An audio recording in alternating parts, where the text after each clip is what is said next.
The cold wind sliced through Clara's thin shirt as she stood bound to the post, her arms aching from being stretched above her head. The coarse rope bit into her wrists, leaving angry red marks that would turn purple by nightfall. Her feet, bare and bruised, stood on the hard, frozen dirt. Every gust of wind sent a shiver down her spine, but it wasn't the cold that made her body tremble, it was the humiliation. The backyard of the farmhouse was wide and exposed. There was no cover, no hiding from the shame. The neighbors were too far to hear her if she screamed, and even if they did, no one ever came to check. Teresa and Gerald had made sure of that. Clara wasn't a person in their eyes. She was property, an unwanted obligation they'd been forced to accept when she was 8 years old. At the time, it had seemed like a miracle to her, getting adopted after bouncing from one miserable foster home to another. But she was too young to understand then. Adoption didn't always mean love. Sometimes it just meant new hands to hurt you. She remembered the first time Teresa slapped her. It was over a misplaced spoon. Clara had only been there a week, and she'd accidentally put a dirty spoon back into the drawer. Teresa didn't ask questions. She just struck her across the face with the back of her hand and said, "You're not going to ruin this house like you ruined your last one." Gerald wasn't any better. He never hit her, he didn't need to. His silence was worse than Teresa's cruelty. He looked right through her like she didn't exist. Unless she missed a chore or failed to make his coffee just right. Then his words came sharp and punishing, each one loaded with contempt. As the years passed, Clara learned to disappear. She learned that silence was safer than speaking, and obedience was better than resistance. But she never let them break her. Not completely. She became invisible in school too, walking with her head down, keeping her voice low, and never inviting anyone over. She had no friends. No one to notice the bruises on her arms or the sadness in her eyes. When teachers asked why she looked tired or underfed, she smiled and said she had a cold. And no one dug deeper. It was when she turned 17 that everything changed. She found the forum by accident, an anonymous support space for abuse survivors. It was the first time she read stories that sounded like her own. At first, she just read. She didn't comment or post. But one night, when the loneliness got too loud, she created an account. She wrote a short post. "My name's not important. I live with people who hate me. They say I'm worthless. I don't know if I'll ever escape. I just wanted to say this somewhere." She didn't expect a reply. But one came. "You're not worthless. They're wrong. I don't know you, but I believe in you. Please keep writing." The username was simple, E_Kane. And that was the beginning. At first, they exchanged messages on the forum. Then emails. Then voice notes. Clara had never spoken freely to anyone in her life, but with him, her words poured out like water after a drought. She told him everything. About the tablecloth incident. About the nights she slept in the cold barn because Teresa said she stank like failure. About the way Gerald wouldn't look at her when she cried.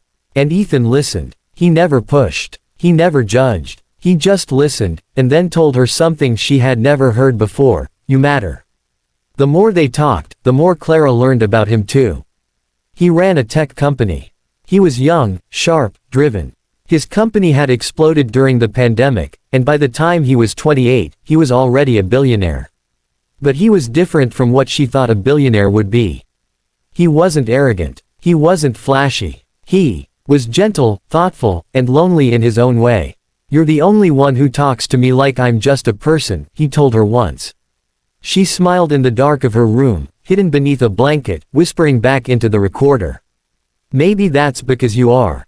It became their ritual. Late at night, after the house fell silent and the lights went out, Clara would sneak out to the porch. She had hidden a cheap smartphone inside an old Bible that no one ever touched.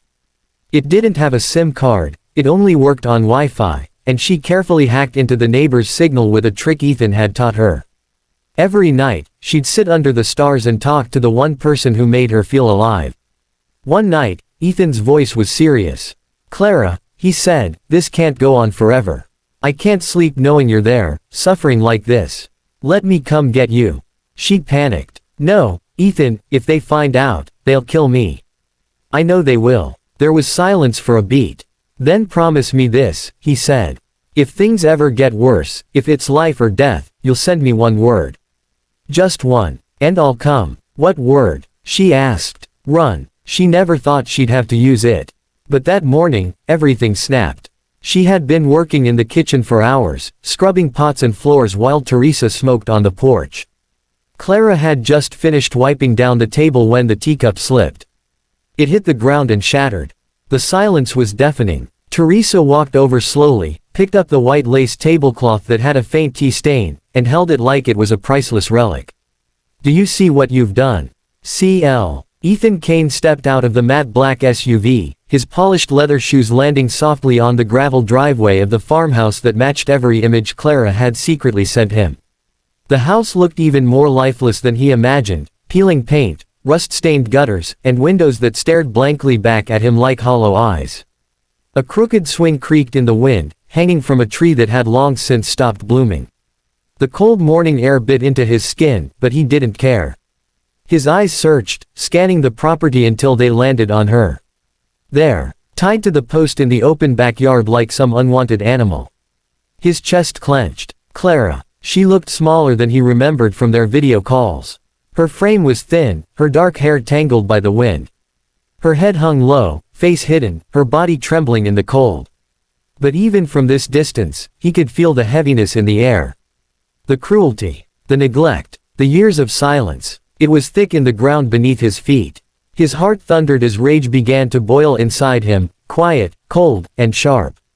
He began walking. Fast. He didn't even notice Gerald stepping out from the porch, beer belly stretching his stained white shirt. Hey, who the hell are you?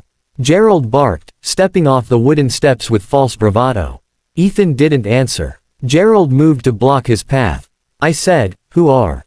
The bodyguards stepped out of the SUV. Two of them, built like tanks. Both wore dark coats, earpieces in their ears, and carried a presence that made even Gerald's drunken confidence falter.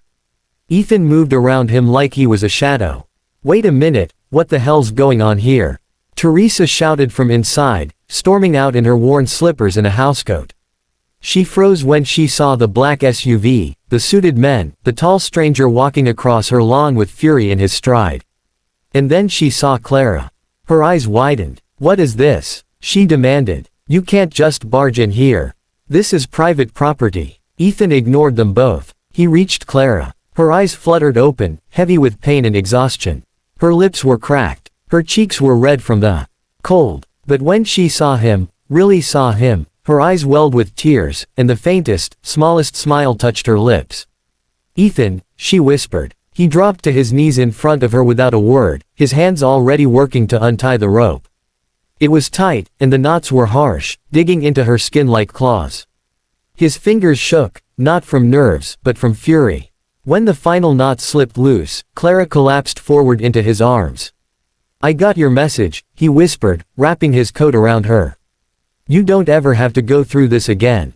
She nodded against his chest, her arms too weak to hold him, but her heart clinging to him like a lifeline.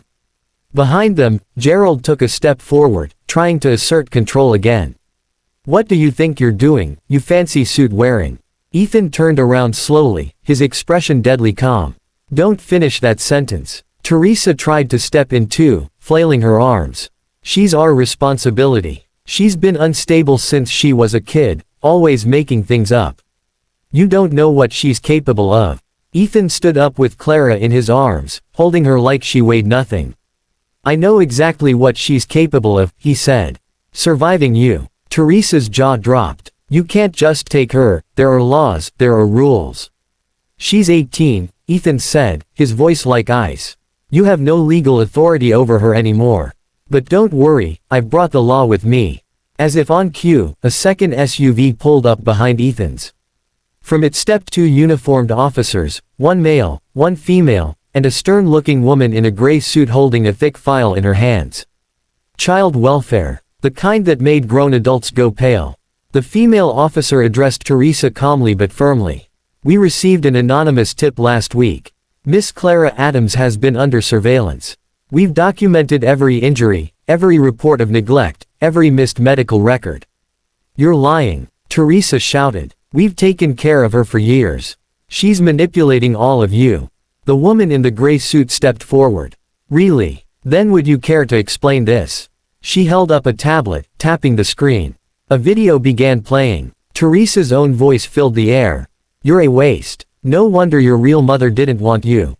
You think anyone else would put up with a pathetic failure like you?" The color drained from Teresa's face. "And this one," the caseworker continued, tapping again. This time it was Gerald's voice, muttering drunkenly in the background, "She ain't ours. She's just some trash we took in for money. Let her freeze." Clara flinched at the sound of it. Ethan held her tighter. "You've been abusing her for over a decade," the officer said. "You're under investigation. Don't leave the county." Gerald tried to puff up. "You think I'm scared of you?" "Of him." He pointed to Ethan. "You rich boys think you can take what you want. She's just a stupid girl." Ethan's voice cut through the yard like thunder. "She's my wife." The words echoed in the silence. Everyone froze. Teresa blinked rapidly. "What did you say?" "We were married last week in a private ceremony," Ethan said, his eyes never leaving Clara. "She's no longer alone. And I swear, if you ever try to come near her again, if you so much as say her name, I will make sure everything you've ever built crumbles into dust." The officers didn't interrupt. They didn't need to. Ethan turned, carrying Clara toward the SUV as Gerald stood dumbfounded and Teresa screamed something incoherent behind them. The bodyguards flanked him, one behind, one in front, as if the very air bent to protect her now. Inside the vehicle, warmth wrapped around Clara like a blanket. One of the guards handed her a bottle of water. Ethan gently pulled the seatbelt across her, then sat beside her, taking her hand in his. "I can't believe you came," she whispered. "I told you I would. But you're this. I'm just me." Ethan smiled softly. "You're not just anything. You're everything." She looked out the window as the house shrank behind them. It looked smaller now, like a prison finally set on fire. She didn't feel fear as it vanished from view, only a strange emptiness, followed by something new. Freedom. They drove in silence for a while, her head resting on his shoulder. "Where are we going?" she asked quietly. "Somewhere safe. Somewhere warm. Our home. Yes. Yours and mine. No more cold porches. No more locked rooms. Just you, me, and a future." She closed her eyes. For the first time in her life, her heart didn't beat with fear, but with hope. Back at the farmhouse, Teresa stood on the porch, shaking, her face pale as the officers walked past her. She knew what was coming. The internet would explode with the footage. The headlines. The truth. And for the first time, it wasn't Clara who felt shame. Clara, the girl they called useless. Clara, the girl they left outside to freeze. She wasn't the victim anymore. She was the woman the world would soon know by another name. Clara Kane.